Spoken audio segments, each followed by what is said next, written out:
नमस्कार, द्वीप दर्पण में आप सभी का स्वागत है। आइए एक नजर डालते हैं आज के मुख्य अंश पर।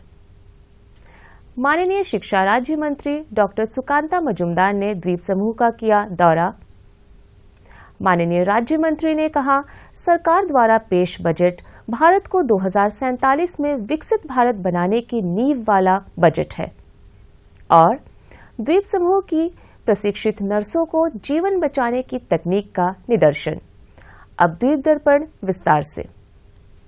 माननीय शिक्षा राज्य मंत्री डॉक्टर सुकांता मजुमदार ने सरकार द्वारा पेश किए गए केंद्रीय बजट के उपलक्ष्य में अंडमान निकोबार द्वीप समूह का दौरा किया। उनके सम्मान में प्रदेश भाजपा कार्यालय की ओर से बीते शनिवार को पार्टी भवन में पत्रकार सम्मेलन का आयोजन किया गया। इसमें राज्य मंत्री डॉक्टर सुकांता मजुमदार मुख्य अतिथि थे। इस मौके पर प्रदेश भाजपा अध्यक्ष अजय बैरागी, राष्ट्रीय कार्यकारिणी के सदस्य विशाल जौली, उपाध्यक्ष संजय सिंह, राज्य सचिव doctor R Devdas, national council member L Murthy सहित पार्टी के अन्य नेता और मीडिया कर्मी उपस्थित थे। शॉल और गुलदस्ता भेंट कर मंत्री का स्वागत किया गया। प्रदेश अध्यक्ष अजय बैरागी ने अपनी बात रखी। Doctor Sukanta Majumdar ji, minister of education and donor, माननीय मोदी जी ने उनको अंडमान भेजने का काम किया है। मैं सबसे पहले डॉक्टर सुकांतो दादा को हम सभी की ओर से इस कार्यालय में, इस प्रेस मीट में मैं हृदय से उनको एक बार स्वागत करता हूं, अभिनंदन करता हूं। इस बार का जो बजट पेश हुआ सही मायना में देश का विकास का लिए बहुत ही काम में आने वाला है और इसका लिए एक मंत्री को अंडमान तक आना दिल्ली से, ये हम सब के लिए बड़ी बात है। माननीय राज्य मंत्री डॉक्टर सुकांता मजुमदार ने मीडिया को संबोधित करते हुए कहा कि सरकार द्वारा पेश किया गया केंद्रीय बजट भारत को 2047 में विकसित भारत बनाने की नींव वाला बजट है।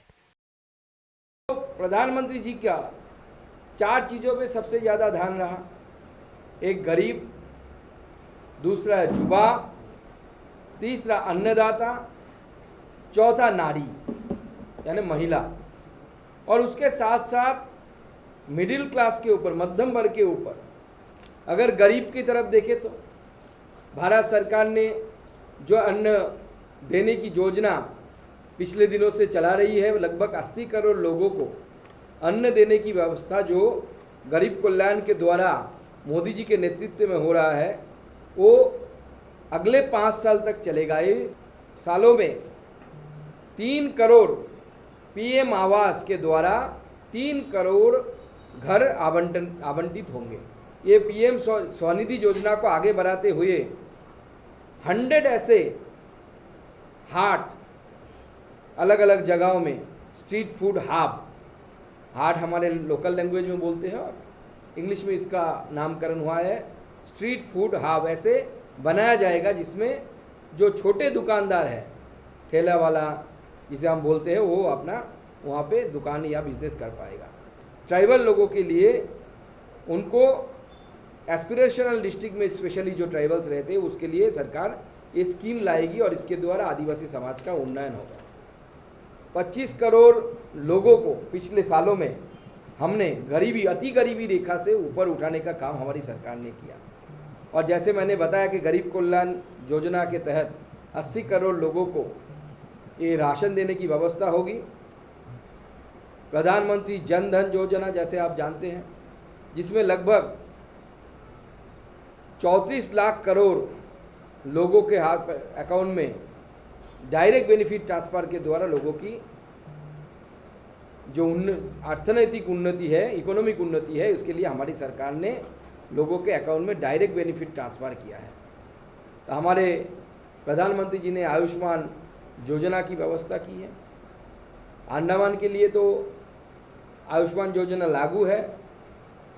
बहुत सारे स्टेटों में जो स्टेट इसमें आए नहीं थे, उनके लिए जो 70 साल से ज़्यादा उम्र के लोग हैं, क्योंकि आप जानते हैं आयुष्मान भारत में नॉर्मली स्टेटों के लिए 60-40 रेशियो होता है, सेंट्रली स्पॉन्सर्ड स्कीम है।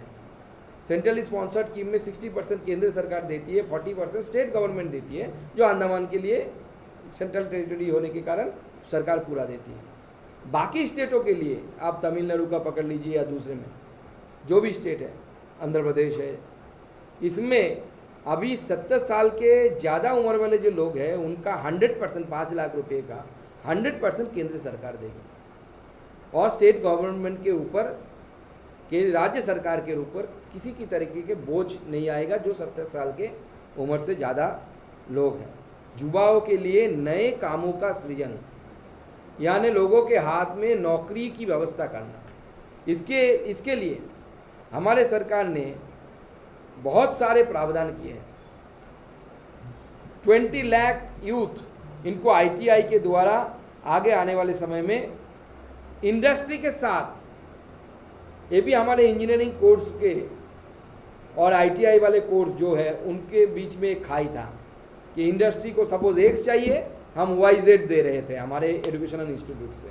अभी इंडस्ट्री के साथ अलाइनमेंट करके कि इंडस्ट्री का नीड क्या है, उस हिसाब से हम तैयार करेंगे।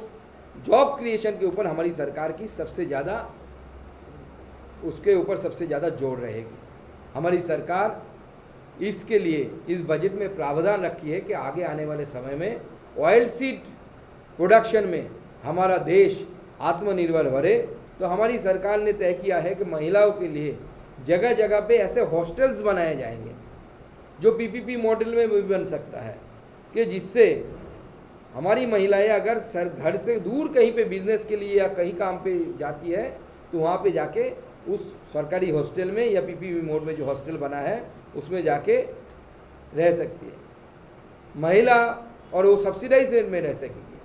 महिलाओं में कैंसर की जो एक बड़ी, इसके लिए हमारी सरकार 9 से 14 साल की बच्ची जो है इनके लिए फ्री में वैक्सीनेशन की व्यवस्था जो पहले ही सरकार अनाउंस कर चुकी है और उसमें सरकार प्रतिबद्ध है, उसमें फंड एलोकेशन किया गया है और उसमें हमारी महिलाओं को, बच्चियों को उसमें वैक्सीनेशन किया जाएगा। इस बार जो रोज़गार करने वाले लोग हैं, सैलरीड पर्सन जिसे हम अंग्रेज़ी में बोलते हैं, उन सैलरीड पर्सन के लिए हमारी सरकार ने 7 लाख रुपये तक के लिए नए जो टैक्स जो स्लैब बनाए हैं, तो 7 लाख टैक्स तक हमारे नो टैक्स लायबिलिटी सरकार ने कर दी है।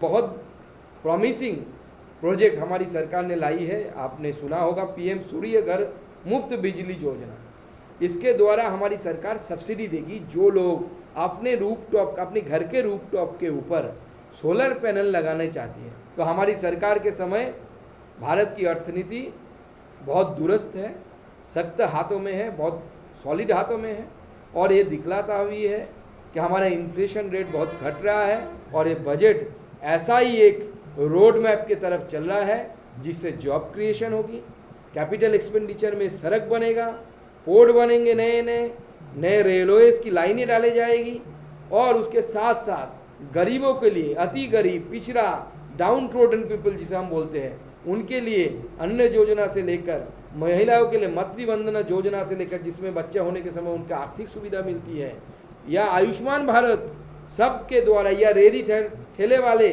जो है उनके लिए 100 नए हाट, सरकार एक हॉलिस्टिक अप्रोच के तहत यानी समाज के हर तबके को टच करने, मिडिल क्लास के लिए टैक्स में रियायत देना। केंद्रीय वित्त मंत्री द्वारा पेश केंद्रीय बजट के उपलक्ष्य में माननीय शिक्षा राज्य मंत्री डॉक्टर सुकांता मजूमदार ने अंडमान निकोबार द्वीप समूह का दौरा किया। पेश है एक रिपोर्ट। भारत सरकार में माननीय शिक्षा राज्य मंत्री डॉक्टर सुकांता मजूमदार ने अंडमान निकोबार द्वीप समूह का दौरा किया। माननीय वित्त मंत्री द्वारा पेश किए गए केंद्रीय बजट पर प्रदेश भाजपा की ओर से कॉन्क्लेव का आयोजन किया गया। बीते शनिवार को पोर्ट ब्लेयर में हुए इस कॉन्क्लेव में माननीय शिक्षा राज्य मंत्री सुकांता मजूमदार मुख्य अतिथि थे। समारोह में प्रदेश भाजपा अध्यक्ष अजय बैरागी, गृह मंत्रालय सलाहकार समिति के सदस्य विशाल जौली, पार्टी के नेता कार्यकर्ता और मीडिया सहित अन्य लोग उपस्थित थे। माननीय राज्य मंत्री को गुलदस्ता और शॉल भेंटकर उनका समारोह में स्वागत किया गया। इस अवसर पर प्रदेश भाजपा अध्यक्ष अजय बैरागी ने बजट पर अपने विचार रखे। ये आप सभी को मालूम है 23 जुलाई को हमारे देश के वित्त मंत्री माननीय निर्मला सीतारमण जी द्वारा जो बजट पेश हुआ उसका ऊपर में हर प्रदेश में कोई ना कोई मंत्री का दौरा माननीय प्रधानमंत्री नरेंद्र मोदी जी ने तय किया और उसी का लिए खास करके आज सुकांतोदा हमारा बीच में आके पहुंचे हैं।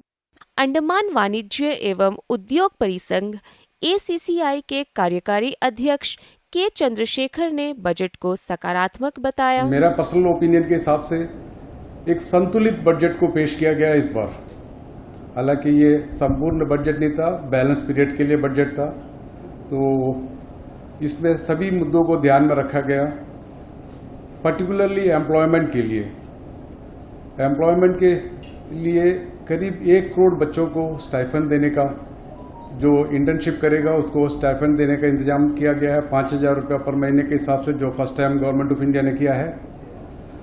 दूसरा है महिला सशक्तिकरण।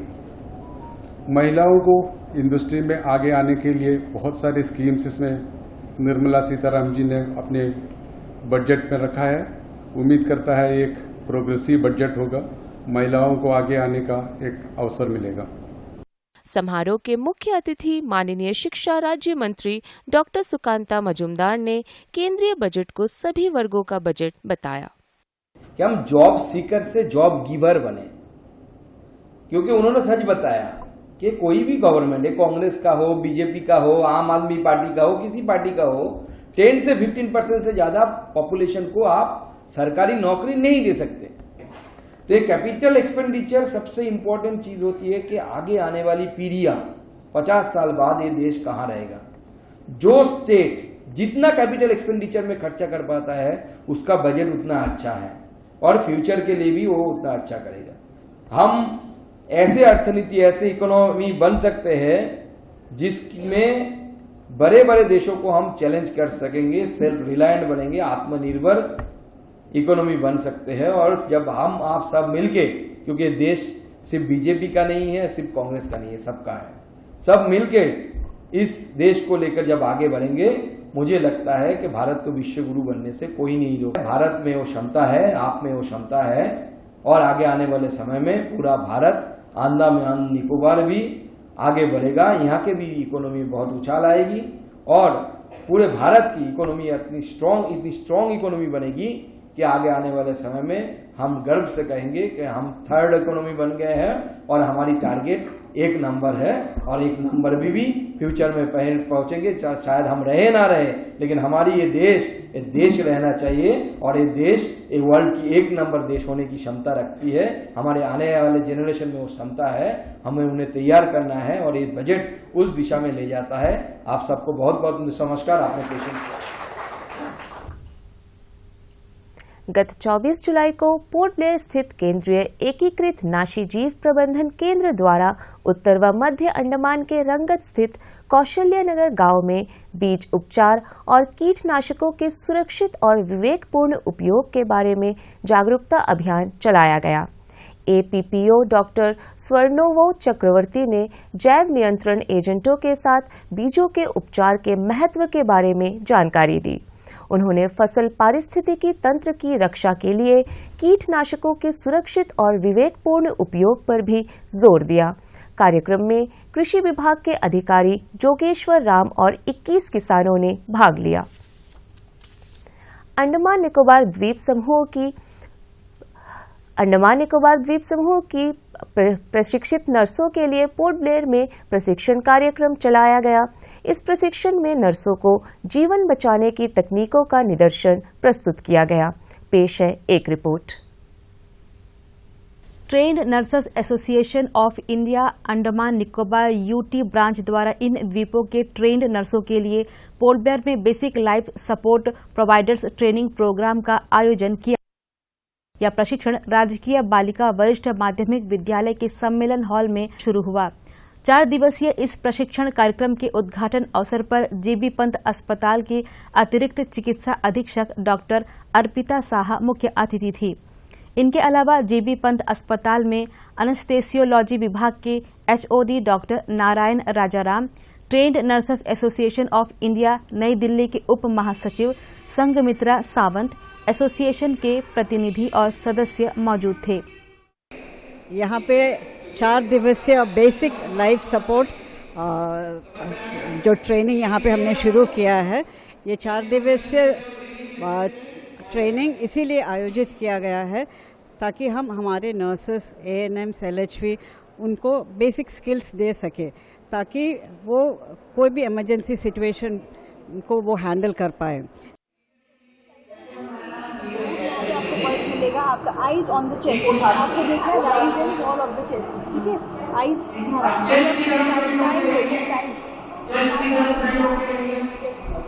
हाथ नहीं रखना है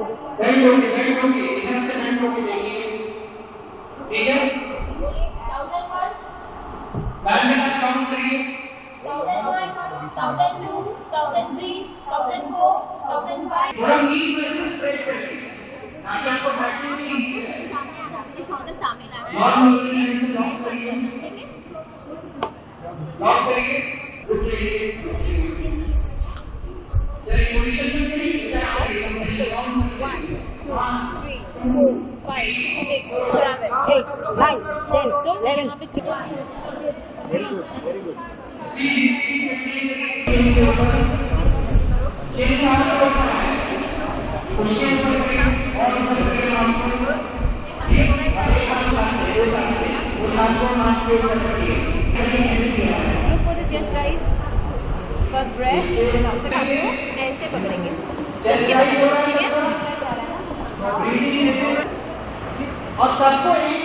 ये ट्रेनिंग लेके मुझे बहुत ही ज़्यादा सीखने को मिला है क्योंकि ये कभी हमने प्रैक्टिस नहीं किया था, तो ये फर्स्ट टाइम हम लोगों ने प्रैक्टिस किया है। तो ये हमारा बहुत ही अच्छा एक रिव्यू था एंड फीडबैक था। हमें ये बेहतर अपॉर्चुनिटी मिला है बीएलएस के बारे में सीखने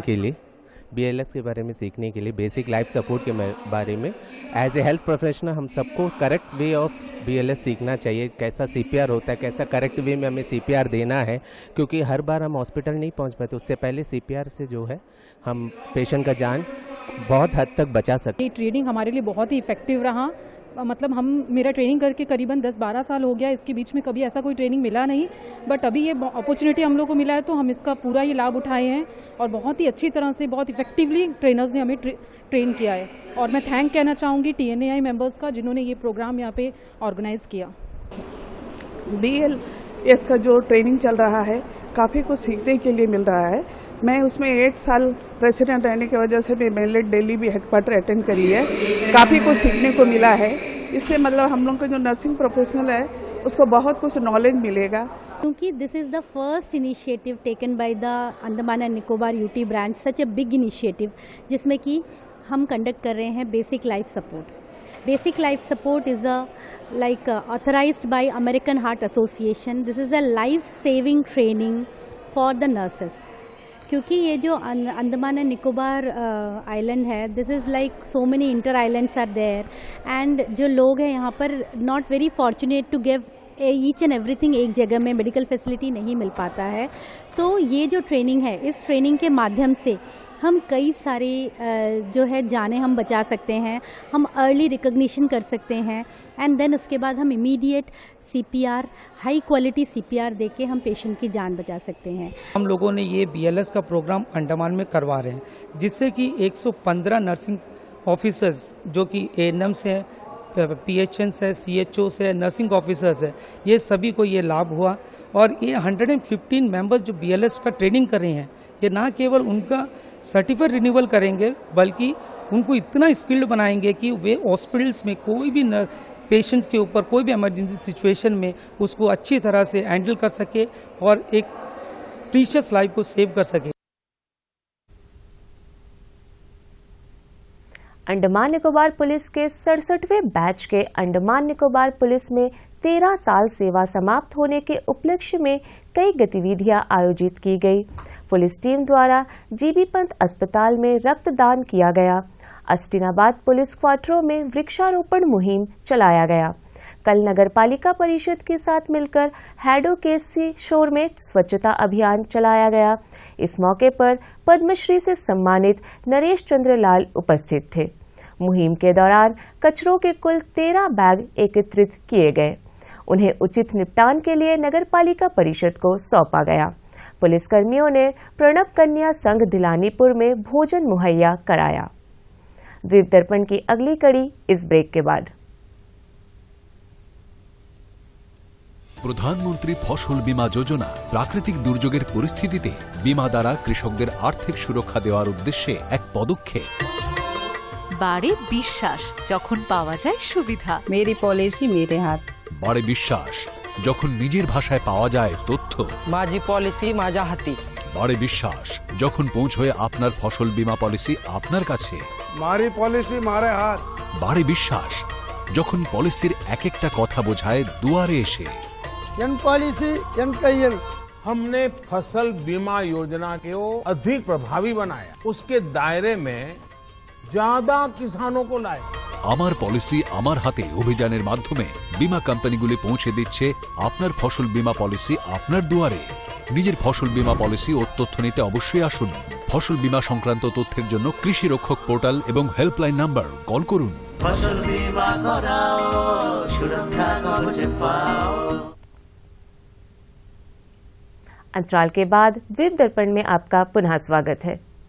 अंडमान कॉलेज पोर्ट ब्लेयर में विभिन्न स्नातक पाठ्यक्रमों में दाखिले के लिए आवेदन कर चुके और अंतिम वरीयता सूची में नाम वाले उम्मीदवारों का साक्षात्कार कल से आरंभ होगा।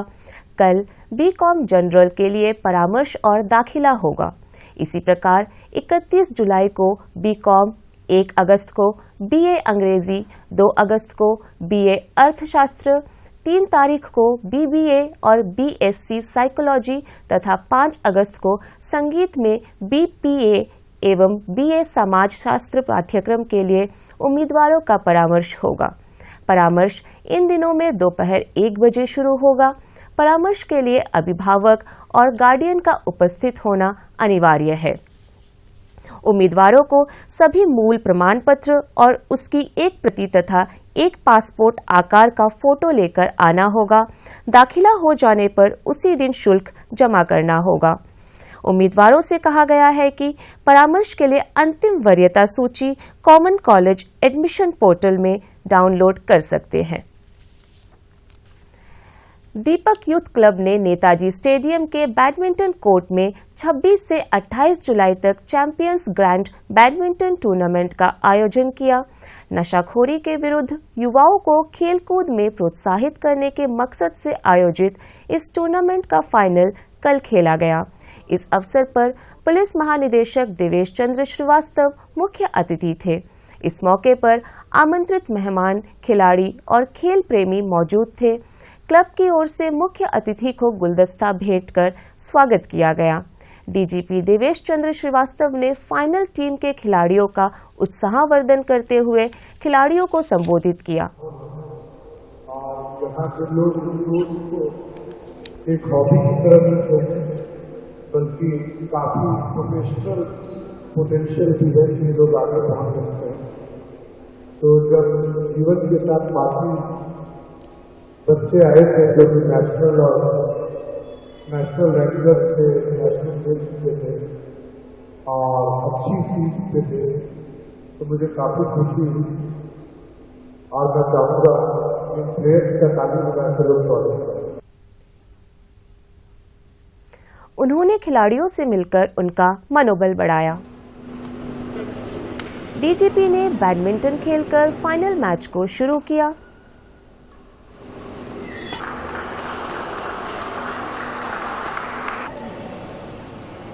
फाइनल मैच के बाद पुलिस महानिदेशक देवेश चंद्र श्रीवास्तव ने विजेता टीम को और अन्य खिलाड़ियों को पुरस्कृत किया।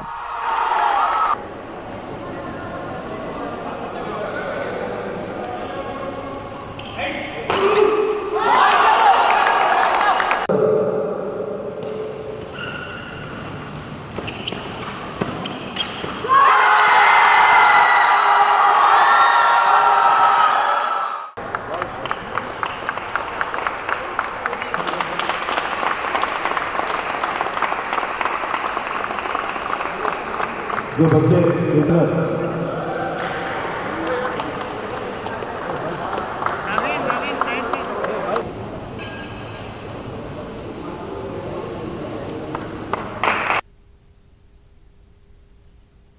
जहाज रानी सेवा सूचना। विशाखापत्तनम से आ रहे जहाज MV स्वराज द्वीप के कल सवेरे 10 बजे तक पोर्ट ब्लेयर पहुंचने की संभावना है। जहाज हैडो जेटी पर लगेगा। जहाज में 200 से अधिक यात्री सवार है। और अब अंतर्द्वीपीय जलयान यात्रा संबंधी सूचना।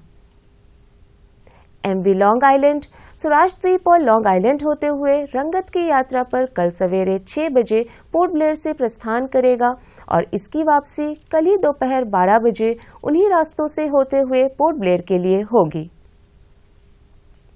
MV कमोटा स्वराज द्वीप की यात्रा पर कल सवेरे 6:30 बजे पोर्ट ब्लेयर से प्रस्थान करेगा और इसकी वापसी कल ही सवेरे 9 बजे स्वराज द्वीप से पोर्ट ब्लेयर के लिए होगी। MV हटबे शहीद द्वीप की यात्रा पर कल सवेरे 6:30 बजे पोर्ट ब्लेयर से प्रस्थान करेगा और इसकी वापसी कल ही सवेरे 8:45 पर शहीद द्वीप से पोर्ट ब्लेयर के लिए होगी। MV जॉली बॉय शहीद द्वीप की यात्रा पर कल दिन में 11 बजे पोर्ट ब्लेयर से प्रस्थान करेगा और इसकी वापसी कल ही दोपहर 2:30 बजे शहीद द्वीप से स्वराज द्वीप होते हुए पोर्ट ब्लेयर के लिए होगी। MV छोलदारी स्वराज द्वीप की यात्रा पर कल दिन में 11:30 बजे पोर्ट ब्लेयर से प्रस्थान करेगा और इसकी वापसी कल ही शाम 3:30 बजे स्वराज द्वीप से शहीद द्वीप होते हुए पोर्ट ब्लेयर के लिए होगी।